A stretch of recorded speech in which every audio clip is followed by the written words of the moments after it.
నెంబర్కి 17 అనేది ఒక ఫ్యాక్టర్, 11 అనేది ఒక ఫ్యాక్టర్ అండ్ 7 అనేది ఒక factor.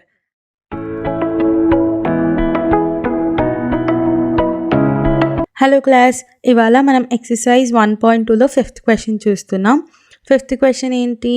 How will you show that 17 into 11 into 2 plus 17 into 11 into 5 is a composite number. వాడు ఆల్రెడీ చెప్పేశాడు ఇది కాంపోజిట్ నెంబర్ అని. మనం జస్ట్ దాన్ని ప్రూఫ్ చేయాలి. కాంపోజిట్ నెంబర్ అంటే మీకు ఆల్రెడీ తెలుసు, ఏదైతే నెంబర్కి మోర్ దెన్ 2 ఫ్యాక్టర్స్ ఉంటాయో అది మన కాంపోజిట్ నెంబర్. ఓకేనా? క్వశ్చన్ ఏంటి? 17 into 11 into 2 plus 17 into 11 into 5. ఇప్పుడు మీరు చూస్తే రెండిట్లలో కామన్ ఏముంది? 17 into 11 కామన్గా ఉంది కదా. సో నేను ఇప్పుడు 17 into 11 కామన్గా తీస్తున్నాను. సో మిగిలింది ఏంటి?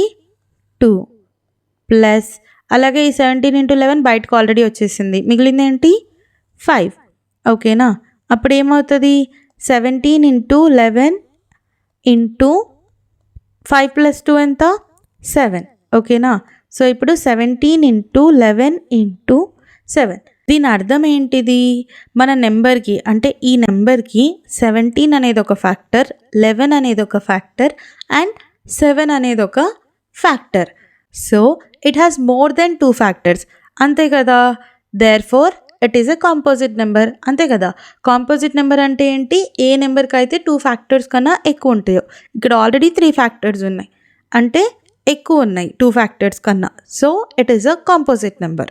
మనం దీన్ని ఎలా చెప్తాము అంటే it has more than 2 factors. Therefore it is a composite number. ఓకేనా? హోప్ఫుల్లీ మీకు ఈ క్వశ్చన్ అర్థమైంది అనుకుంటున్నాను. ఈ క్వశ్చన్లో ఏమైనా డౌట్స్ ఉంటే ఖచ్చితంగా కామెంట్ చేయండి, నేను పక్కాగా రిప్లై ఇస్తాను. అలాగే please do like, share and subscribe.